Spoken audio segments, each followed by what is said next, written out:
Ladies and gentlemen, good afternoon and welcome to this lecture by Professor Leila Sadat, sponsored by the Center for the Study of the Middle East and the Middle East Law Students Association. I am very pleased to be the faculty advisor for the MELSA, I guess it is, right? And very pleased to have coordinated this event with them here at the law school. It's a particular pleasure and privilege to introduce Leila Sadat this afternoon. I was trying to remember how we met.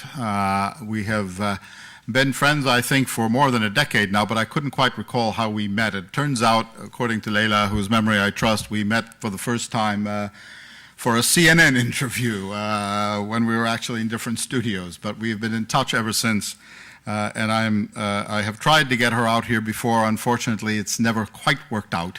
But I'm just delighted that it finally did work out and that she was able to join us. Before I do anything else, let me please ask everyone to follow my salutary example and turn off your cell phones. Even if you have it on vibrate, it can interfere with the sound system, so please do turn off your cell phones. Professor Sadat is the Henry Oberschelp Professor of Law at Washington University in St. Louis. I don't know if it's St. Louis, but I say St. Louis, and you probably do too. Anyway, and is the director of the Whitney R. Harris World Law Institute, which she has a directorship she has held since 2007. She is a prolific author. She is also currently serving as an Israel Tryman faculty fellow at Washington University Law School. In 2012, the prosecutor of the International Criminal Court, Fatou Bensouda, appointed her as special advisor on crimes against humanity. Earlier that year, she was also elected to membership of the U.S. Council on Foreign Relations. She was awarded the Alexis de Tocqueville Distinguished Fulbright Chair in Paris, the first woman to receive that honor. In 2008, she launched the Crimes Against Humanity Initiative, an international effort to study the problems of crimes against humanity and draft a global treaty addressing their punishment and prevention. I should say here that I have the privilege of serving on the advisory council of the Crimes Against Humanity Initiative.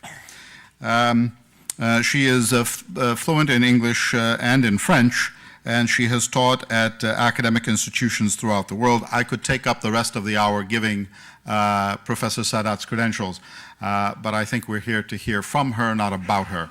So if you will permit me, I will expurgate the rest of my introduction that I have prepared and simply ask you to welcome Professor Leila Sadat. Thank you.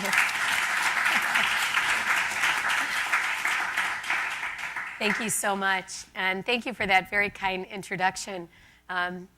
Golda Meir once said, "Don't be too modest. You're not really all that good." So I appreciate the kindness. It's a great pleasure to be here at Indiana. This is my first time, even though we're neighbors. I've driven through the state on my way east, but I've never had the opportunity to stop and see what an amazing campus you have, what a beautiful law school you have. And today I'm going to talk to you about a project that I've been working on since 2008, something called the Crimes Against Humanity Initiative. And I know some of you are eating lunch. Some of the photos are a little upsetting. Crimes against humanity is not a pleasant subject. I work on it all the time, and my students remind me to tell people that obviously some of the images are a little bit disturbing. And so forgive me for disturbing your meal. So when I began the Crimes Against Humanity Initiative in 2007, I looked at sort of four basic principles. And one was that the world has not yet completed the Nuremberg legacy.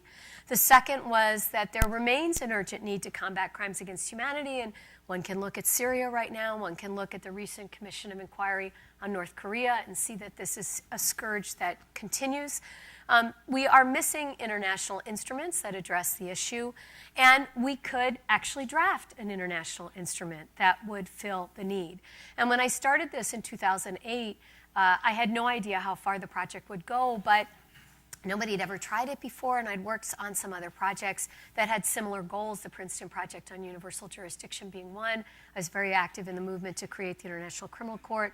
And so I thought, as director of the Whitney R. Harris World Institute, and Whitney was the last living member of Justice Jackson's team at Nuremberg, we really had this direct living link to Nuremberg and that legacy. So in 1907, the Hague Peace Conference was held, and the Hague Convention on the Laws of War was adopted. And in the preamble to the Hague Convention is something called the Martens Clause, after the Russian jurists that propose it. And it was that until we have a more complete code of the law of war, the high contracting parties deem it expedient to declare that the inhabitants and belligerents, that is, of individuals and countries at war with each other, remained under something called the protection and the rule of the principle of the law of nations, resulting from the usages of civilized people and the laws of humanity. Right? So what are these laws of humanity? Obviously, the idea was that they would float in customary international law somewhere. For those of you taking public international law, you'll understand that concept. But this was literally, at the beginning of the 20th century, the sort of only clue that there was this notion of the laws of humanity and civilized peoples that could mean more than just a moral obligation. And there's some 19th century precedent as well, but not much. The Martens Clause at Nuremberg gets translated into positive international law. And Article 6C of the Nuremberg Charter criminalizes something called crimes against humanity. And it defines it as murder, extermination, enslavement, deportation, other inhumane acts directed against a civilian population. Why did they need crimes against humanity at Nuremberg? The Nazis were arraigned for 3 crimes: crimes against peace for waging an aggressive war, and a war in violation of international treaties. War crimes, those were codified in the 1907 Hague Convention, the 1899 Hague Convention, in the 1929 Geneva Conventions. We had a pretty clear idea of what war crimes were. We needed crimes against humanity because the Allies wanted to criminalize what the Germans were doing to their own people, which was the extermination of the Jews, right? And that was taking place not just in territories occupied or countries occupied by Germany, but within Germany itself. And under international law, you couldn't reach what a state was doing to its own citizens. And so the revolutionary aspect of the Nuremberg tribunals is really codified right there in Article 6C. This is a picture of Justice Robert Jackson, who was the chief prosecutor for the United States at Nuremberg. So after World War II, we got a lot of codification because everybody thought this was a really good idea. We're going to create a post-war consensus that's going to have codifications of the Geneva Conventions. So we got the 1949 Geneva Conventions. We had something called the Genocide Convention adopted in 1948, which criminalizes essentially what happened to European Jewry. And we're going to talk about the Genocide Convention. And then we had the Apartheid Convention, the Torture Convention, and most recently the Enforced Disappearances Convention. But we never had a convention on crimes against humanity that covered all of crimes against humanity. We could talk about why later.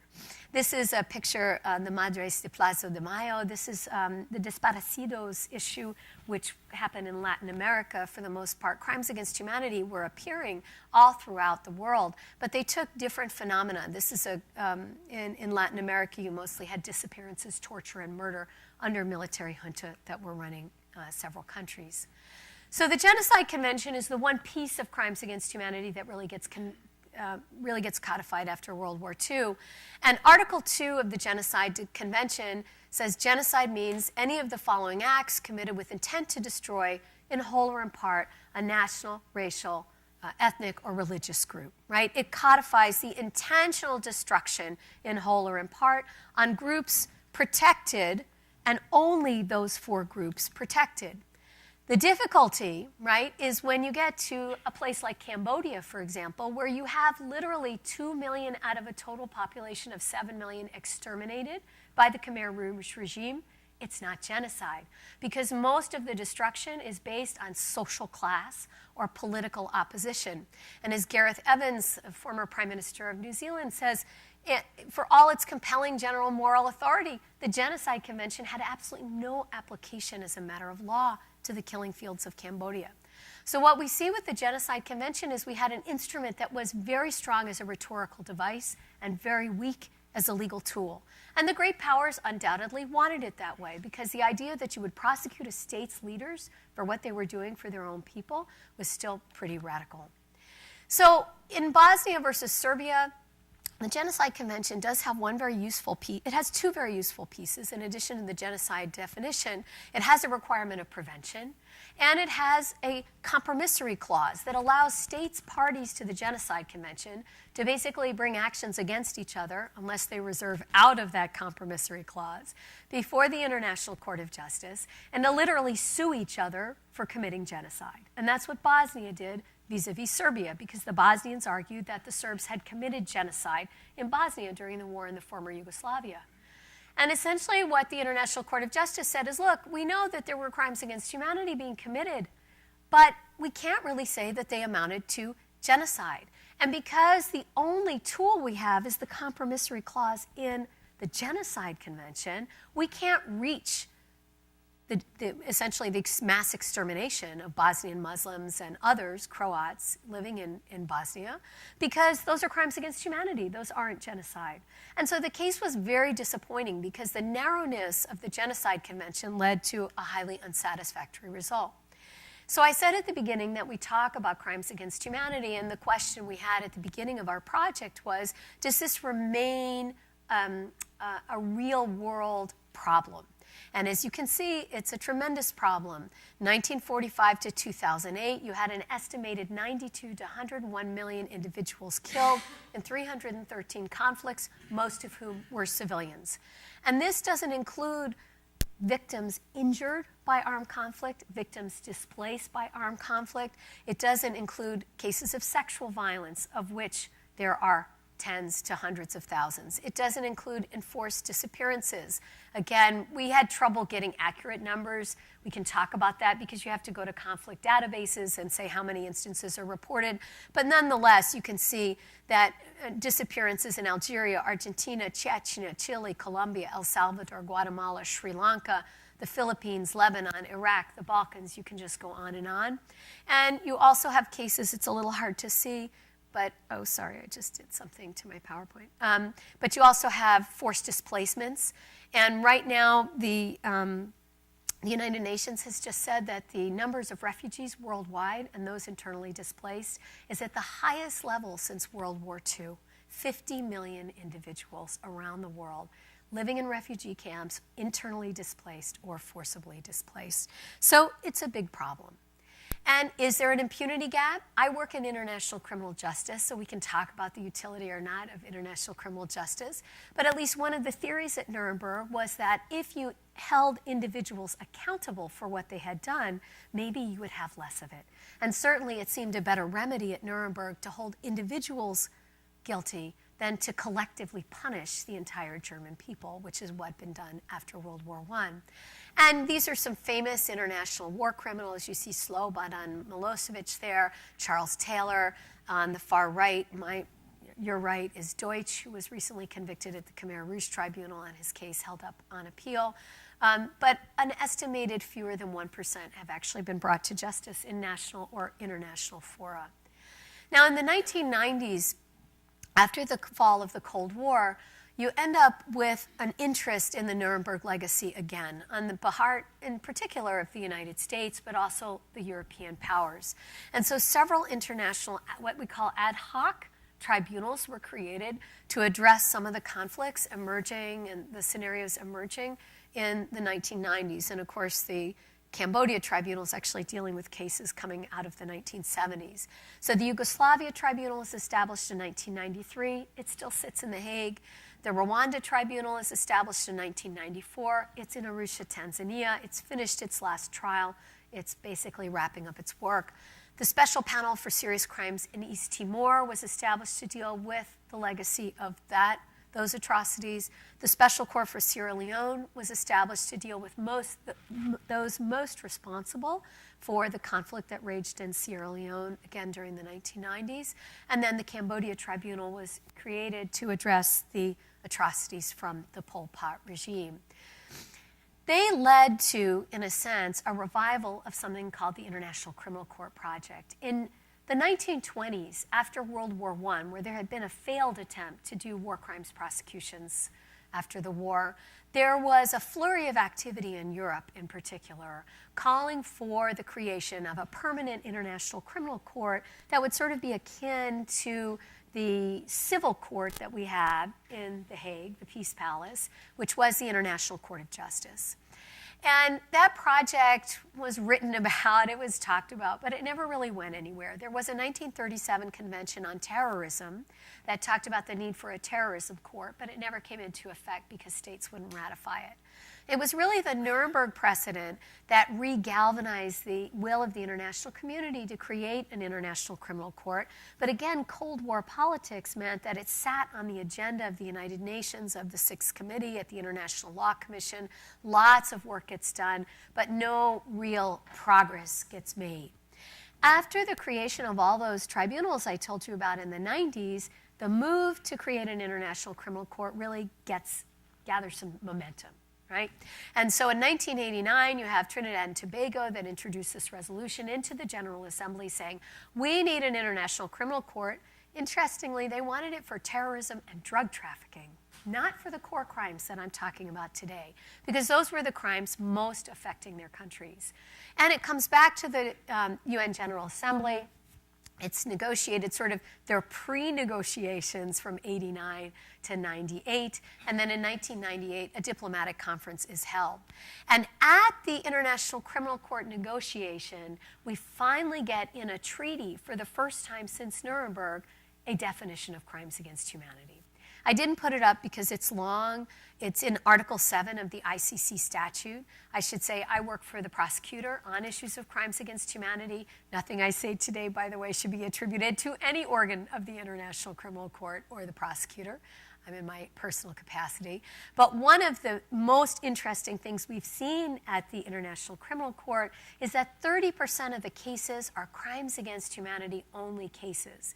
Because one of the innovations of Article 7 is it delinks crimes against humanity from war. You don't need to have an armed conflict to have a crime against humanity, although often they exist at the same time. For those of you who are not that aware of the work of the court, right now there are 8 situations with 21 cases, all coming from Africa. There are another 10 cases in preliminary examination, 10 situations in preliminary examination. So the Rome Statute defines crimes against humanity. Why not just say, great, we now have our Crimes Against Humanity Treaty. We don't need a treaty. The difficulty is that the Rome Statute is limited to ICC states parties, and it does certain things and not others. So this is pretty technical. But for example, there's no duty to prevent. There's no provision for state responsibility, so you can't have a case like Bosnia versus Serbia. There's no interstate enforcement because the Rome Statute system is a vertical system. It's not a horizontal system. It doesn't provide mechanisms for states to cooperate with each other on extradition, on surrender, on mutual legal assistance, et cetera, right? It doesn't bind non-state parties, and there's no liability for legal entities. So the Rome Statute doesn't do everything. Faisal, I'm looking to see if you're in this picture. I think you're in our picture. Okay, so this picture, I'm going to talk about the picture. This project it's been exhausting and it's been fun at the same time. This picture was taken in 2009 when we started the project, and the members of my steering committee are there. So I came up with this idea to write this treaty, and not realizing how difficult it would be. And just that advice for all the law students here, if you realized how hard things would be, you'd never do them, right? Which is why you all went to law school. And so I started this project. This is Whitney. He came to our first meeting. He's deceased now. He died at the age of 97. He lived a long life. And we decided we would sort of prepare it. We would then have a private meeting, and that first meeting in St. Louis was private. We would then start expanding into the international community, and eventually we would go public and global. And so we thought we'd start small because there were a lot of issues to be worked out, as those who were present in 2009 know. So the first thing I did, being only small me, was get some luminaries to sign on to my project. Sharif Bassiouni is there. He actually drafted the Rome Statute for the International Criminal Court, has been one of the most prolific and impressive scholars in the world on everything related to international criminal law. Judge Christine van den Wingert, we also went for geographic diversity, right? So Sharif is from Egypt. Christine van den Wingert is Belgian. She's a judge at the International Criminal Court. Also issued a very important decision as an ad hoc judge for Belgium before the ICJ. Richard Goldstone was the first chief prosecutor of the ICTY and ICTR. He's South African. Bill Shabis at the time was with the National University of Ireland, now with Middlesex College in London. Hans Corell, Swedish, from former UN Undersecretary General for Legal Affairs, and Juan Mendez from Argentina, who's UN Special Rapporteur on Torture. And so my steering committee, in a sense, sort of helped me organize the project. We convened the steering committee. We did a draft outline of the treaty. We held our first meeting in St. Louis. We commissioned papers on some of the different issues, the responsibility to protect, immunities, amnesties. What would you need to put in a new treaty on crimes against humanity, and what would be some of the political obstacles? So we eventually published a book. We put some flyers there with Cambridge University Press. We then revised the draft convention after St. Louis and held a second conference in The Hague in June. And The Hague was a nice venue because we could get folks who were actually practicing international criminal law at the ad hoc tribunals to come over. We could also bring in people from Europe at a much lower cost than we could bringing everybody to St. Louis. We then revised the draft convention as well. You can see that's Juan Mendez, Larry Johnson, former Assistant Secretary General of the United Nations, Chris Hall of Amnesty International, Kim Prost, who's now the ombudsperson for the Al-Qaeda Sanctions Committee, and Judge Alowich of the ICC. So we could really get sort of people who were incredibly knowledgeable and who were they were skeptical. Yeah, Faisal heard some skepticism in St. Louis, but who were also excited at this new possibility. So then we had a technical advisory session in St. Louis. We revised our draft convention again.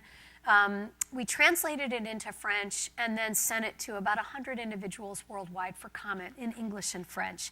Very nice to be able to reach Francophone countries. You can reach almost all of Africa with English and French, and many diplomats from other parts of the world work in both languages. So we were able to really expand.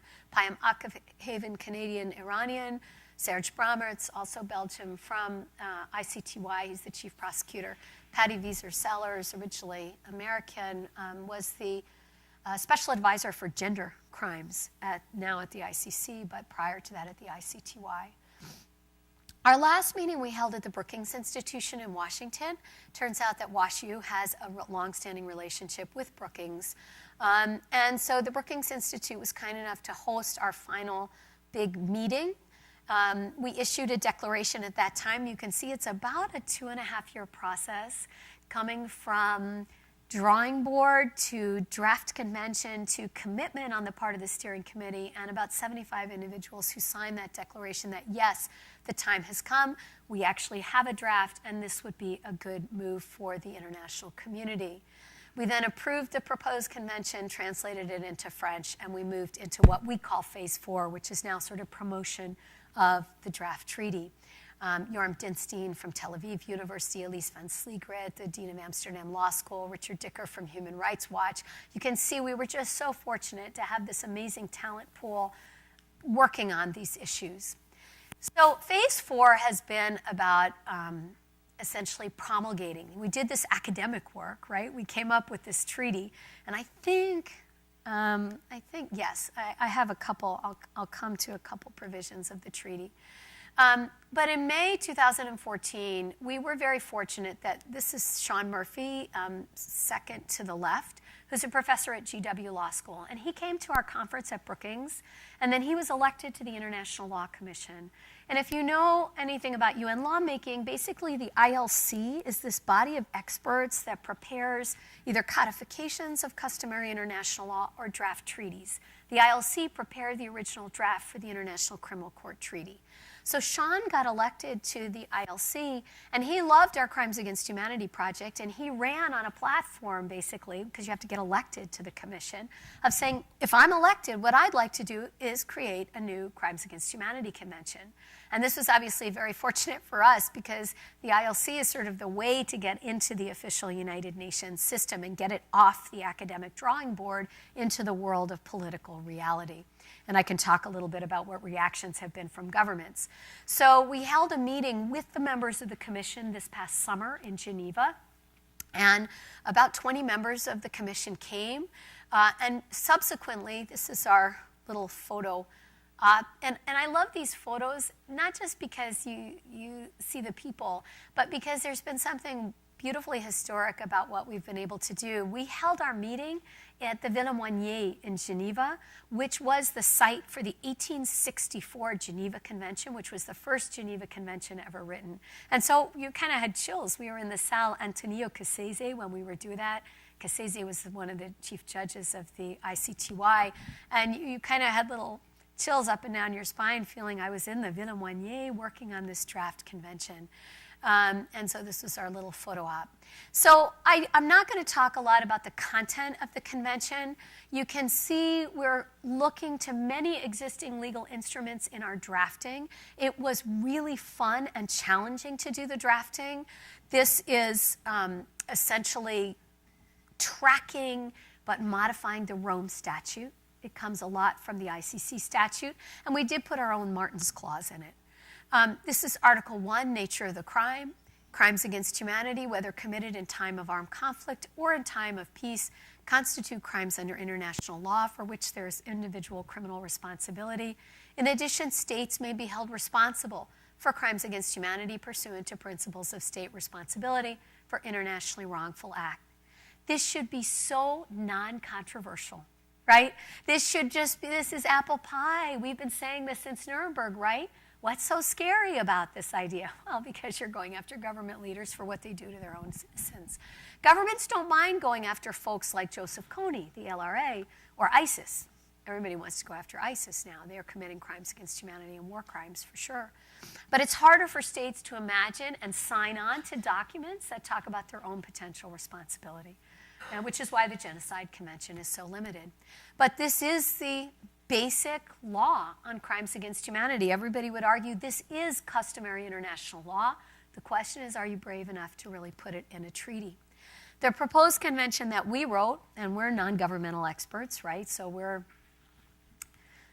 not constrained by the same political realities that states would be.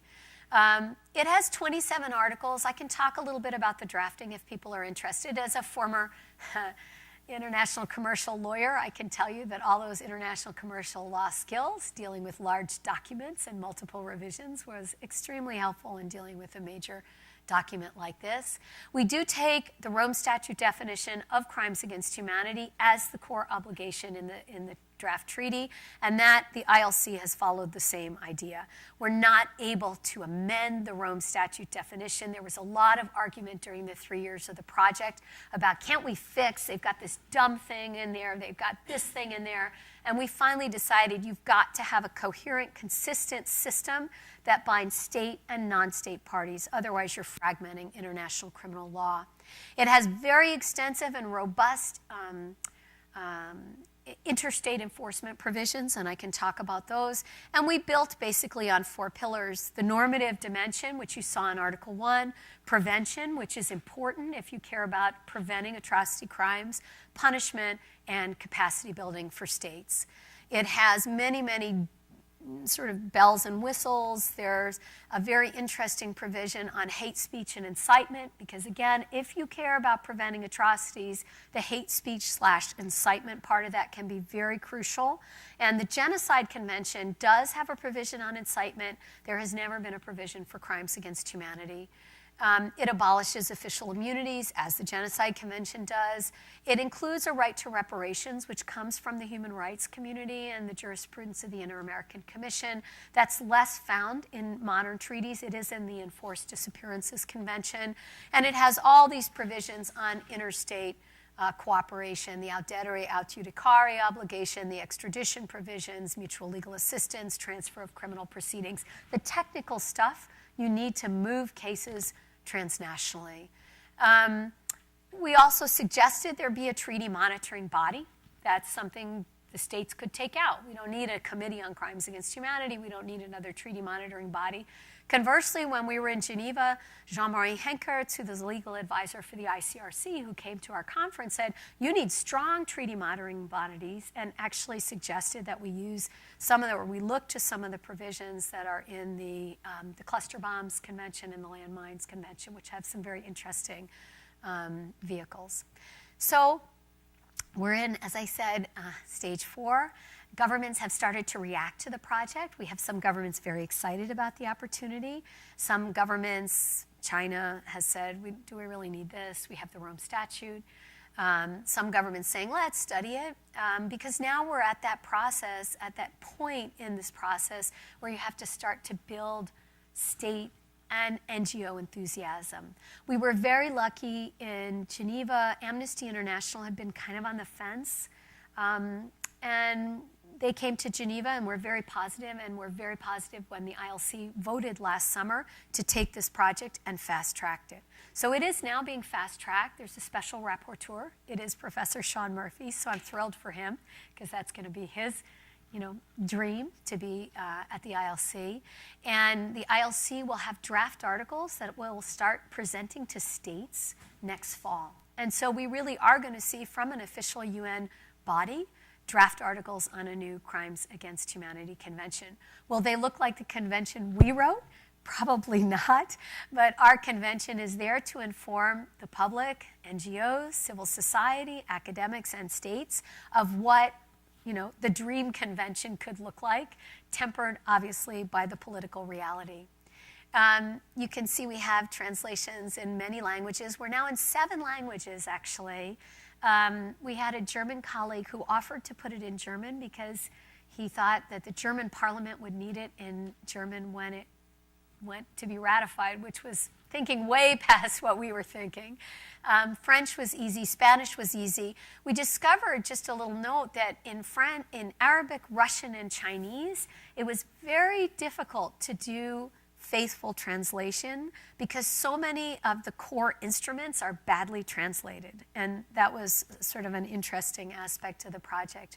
So I'll just go back to our little picture, another little vignette of history. The 1907 Hague Convention is where I started the story of the evolution of crimes against humanity as a category of positive law. And in September 13th, 1904, the Interparliamentary Union met in St. Louis when the St. Louis World's Fair was ongoing, and that's where the resolution came from, asking President Roosevelt to contact the Tsar and convene another Hague Peace Conference. And so we actually did our photo op on April 14th, 2009, for our first meeting of the Crimes Against Humanity Convention in the same room where the Interparliamentary Union delegates had met. It's Ridgely Hall on the campus of Washington University. So I know I'm on the campus of another great Midwestern university. I'm not a Midwesterner originally, but I've become converted to really love the Midwest. And I love these little vignettes of history that show how maybe we're a little off the beaten path, but great things can come out of, as we say, the heartland. So anyway, I'll stop there. I think I've given you a lot to think about, and I'd be happy to answer questions about the project, my work at the International Criminal Court, or anything else. Thank you so much for your attention.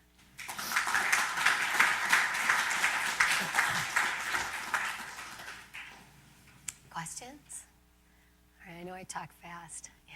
You said earlier that you would talk more about the drafting process. Mm. Could you actually do that? Sure. So we were lucky to have Professor Basuni as our a drafter, basically.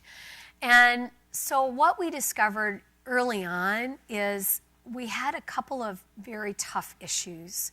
One is that crimes against, you saw the definition of genocide. It's very elegant. It's useless, but it's elegant, right?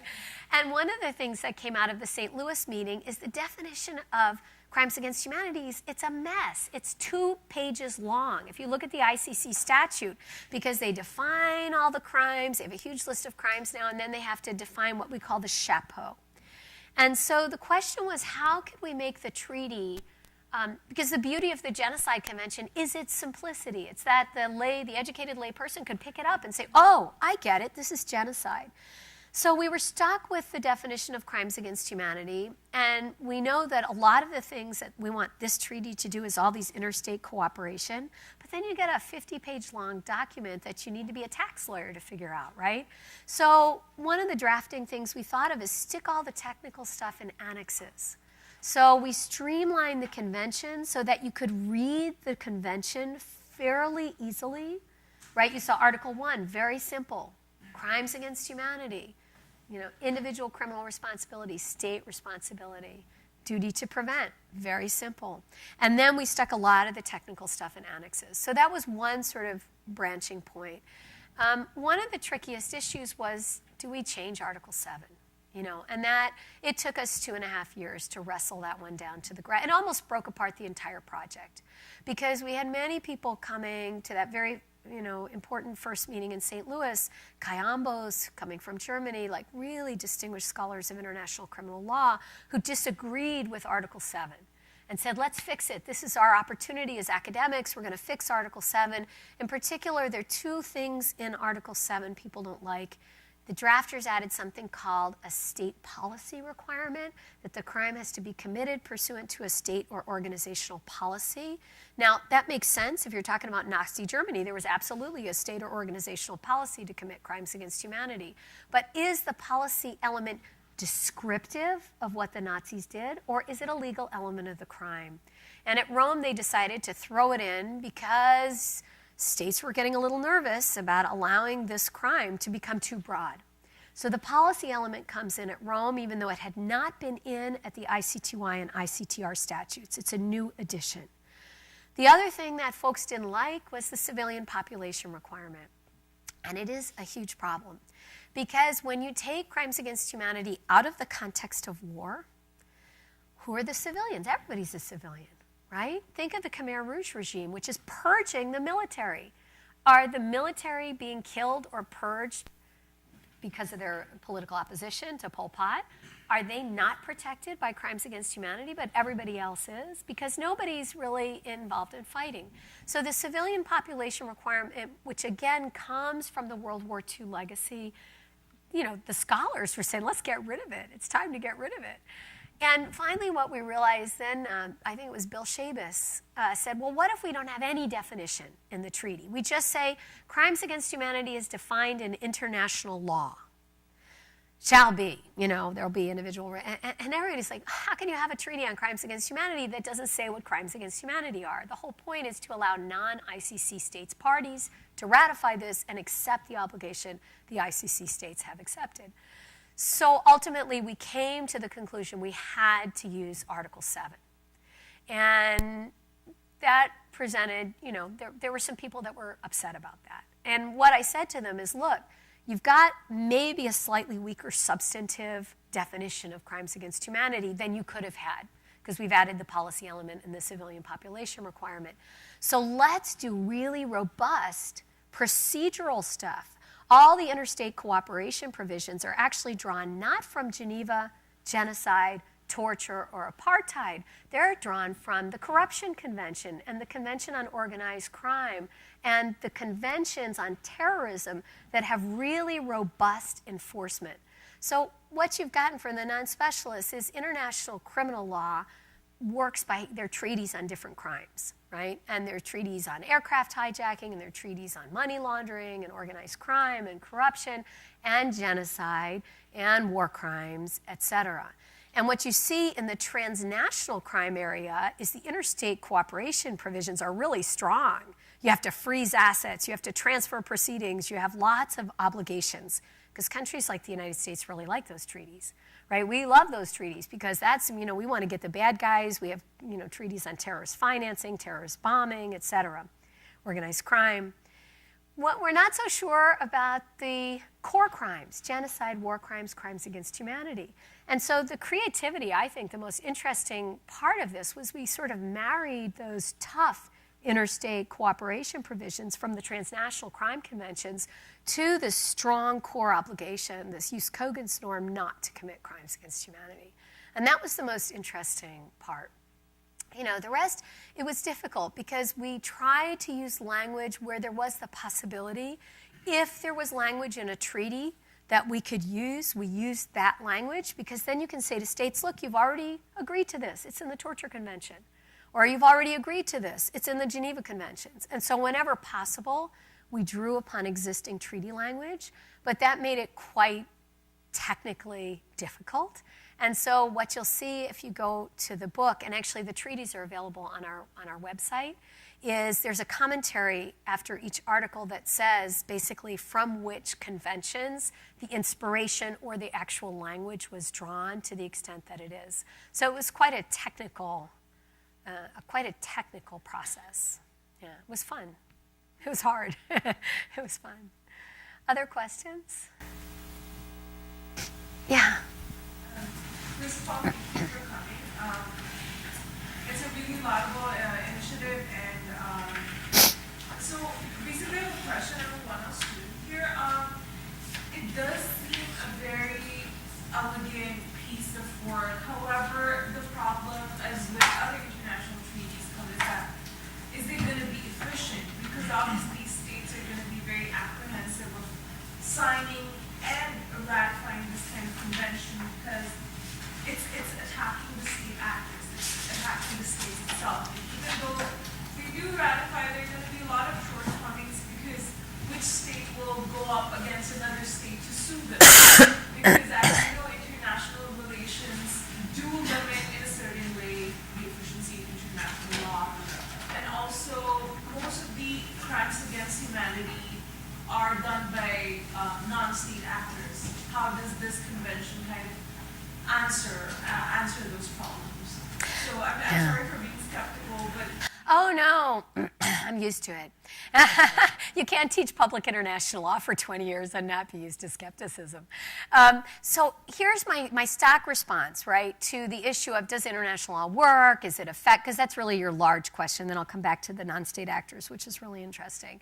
You know, we have laws against murder in the United States. Are there murders? Yeah. We have laws against theft. Is there stealing? Sure. So we have treaties and customary international law. Do states always obey them? No. And so I think one can't use as an argument against having norms the fact that some states will not sign on to the norms or will break the norms, right? Because we would have no system of law anywhere ever if that was our test. If the test was perfection, we couldn't have a national legal system.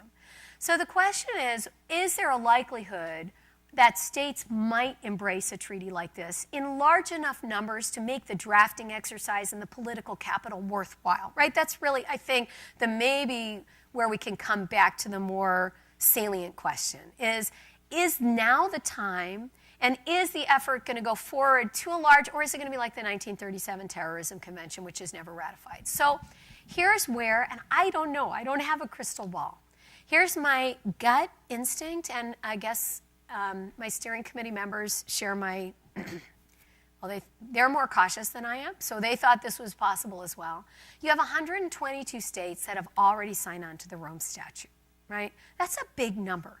Nobody expected 122 states to ratify the Rome Statute in less than 10 years. People thought it was going to take decades. Why are states doing this? It doesn't make them richer. It doesn't bring them any trade advantage. It's not cleaning up the environment, alas, right? We could talk about some of the other areas where international law is kind of flailing.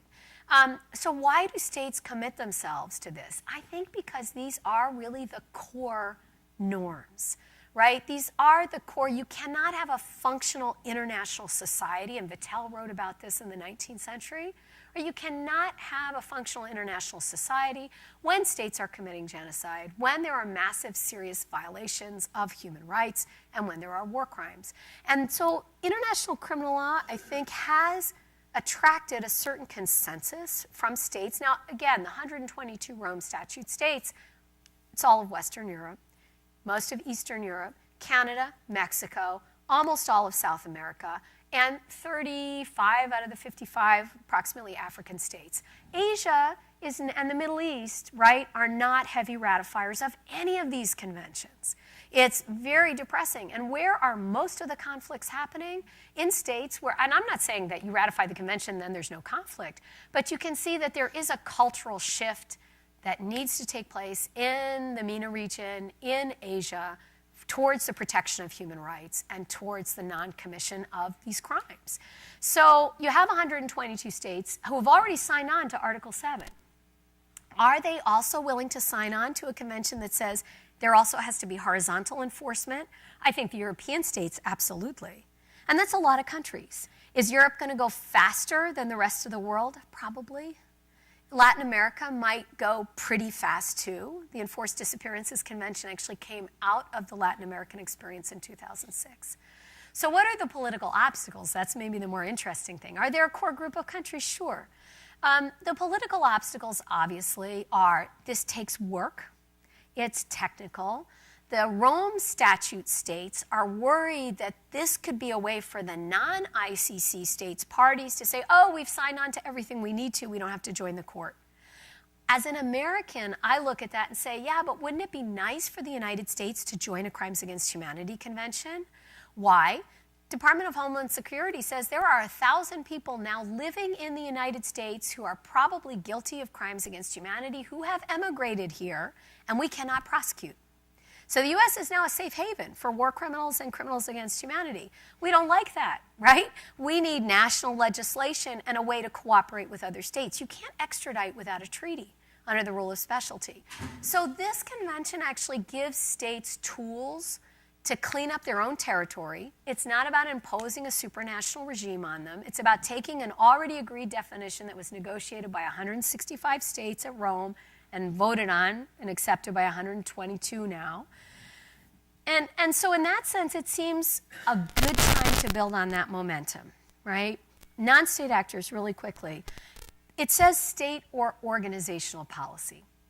And I personally believe that non-state actors can commit crimes against humanity. I agree with the International Criminal Court jurisprudence on this, that you look to an organization not as to whether it's state-like or quasi-state-like, but does it have the capacity to commit the crime? If it has the capacity to commit the crime, I don't care how big is it. It doesn't have to be an organized armed group. That's for war crimes. For crimes against humanity, it can be something much smaller. ISIS, I think Al-Qaeda. Right? It blurs into the transnational terrorist regime. So I think that's why states will like this treaty, right? Because it does give you more enforcement tools on the horizontal level for prosecution. This is about empowering states to do the jobs themselves. And most states, fortunately, don't think of themselves as potential, oh, we're going to go out and commit crimes against humanity. Right? They worry. When you read the Tribunals on the Genocide Convention, you can see the United States is worried about the Jim Crow South, right? And Russia's pretty worried. And so that's why they limit the Genocide Convention. But again, states agree to these conventions because how, really, you're going to stand up in the General Assembly and say, I'm against a Crimes Against Humanity Convention? States don't do that. They'll say, oh, it's too complicated, or the timing isn't quite right, or we don't need this for this reason. So we haven't really had much overt opposition. I think the Rome Statute states are just feeling a little burnt because there are some major democracies like the United States and India that haven't joined the Rome Statute, and they're upset about that. And they do see this as a little bit of an end run around the Rome Statute.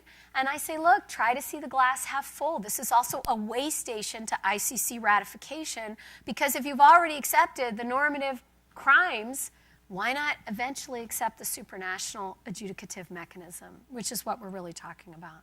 So no, great question. And skepticism started in St. Louis, and it'll undoubtedly continue until the negotiating of the treaty. Yeah. Yeah. Hi, Tim. I had a question about something you referred a couple times about problems of fragmentation, which I've been following this for a few years, and I understand that's one of the things that's supposed to be addressed. Preliminary to the question, I was intrigued by how much you're focusing on Martin's clause as a kind of moral minimum, which I think is exactly how it functions. But it's really interesting if you look at where it comes from. We've actually been reading this at a seminar on World War I working right now. A couple of students who don't remember exactly, but it's intriguing to note that the Martin's clause is not a moral minimum that starts. In fact, it comes out of the fact that the major powers are unwilling to agree on law governing. I forget which weapon system it is, contact mines or something. So it's really not, in its origins, a moral minimum, but an expression of compromise that comes out of radical pluralism in views about law. It's a really different thing than the way we think about it now. I think the way you use it is quite accurate. But that brings me to the question about fragmentation. I think it relates to that I've understood one of the purposes of your project is to deal with the radical pluralism of crimes against humanity law, where there are like 11 different treaty definitions and so forth. So by using Article 7, you haven't added to that, at least, right? But I'm wondering, what does this do to respond to the continued existence of multiple definitions and fora, of course, which you just started to speak about, that there are more places that are where we're going to adjudicate this by 11 definitions. So does this in some way address, that's a very open question, how does this address the issue of fragmentation, and is it necessarily true that fragmentation is a bad thing? Well, it's $1 million question, and thank you. Yes, on the Martens Clause, I totally agree with you. And the reason we threw it in here was there is this concern that by this goes to the other question, by codifying now, you're freezing the law.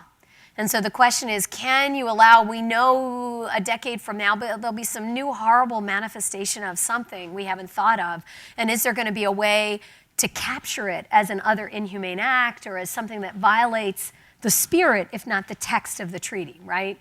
As opposed to saying, which we did at Nuremberg, we're just going to prosecute you ex post facto because you should have known that what you were doing was illegal. And so there is that sense of trying to create a little wiggle room in the treaty so you're not freezing the definition too much. In terms of fragmentation, this does not help the fragmentation problem because states will not copy either the Rome definition or our definition into their national legislation exactly. And GW did a really interesting study. Sean, they have a Human Rights Center there, and they looked at national implementing legislation, and you see huge variations. You see huge variations in national legislation on genocide. Some of them have just added political groups and social groups to the definition of genocide in their national statutes, meaning that they could prosecute former Khmer Rouge, right, if they could catch them under universal jurisdiction. So I think the fragmentation at the national level is going to continue to exist. And when I teach public international law, I try to analogize it to, well, we say the 50 states are like the laboratories, right? And so the 193 or 94 states of the international community are like the laboratories, and so they're free. The treaty acts as a minimum. It is a moral and a legal minimum. They can't go below what their treaty obligation is. But if they want to expand the definition, they can do that, and they do that. Actually, especially we've seen in genocide. And France has all sorts of really interesting stuff in their crimes against humanity legislation that comes from their World War II experience. Canada has modifications, Australia does. So we can't really fix that problem. It's a conceptual issue that we just have to deal with in international law. And remember that the way states usually are prosecuting, again, states don't think they're going to be prosecuting their own people. What they think is that they're going to be prosecuting somebody else that's found on their territory, et cetera. And so they're prosecuting under universal jurisdiction. And so there is a conceptual issue of how can you have a universal crime under customary international law that varies from state to state. And we just have to accept that as the way that the international community works. So I don't think we've helped the fragmentation problem at all, but we did try not to make it worse, if that makes sense. Yeah. And with that, please join me again in thanking Professor Sadat. Thank you.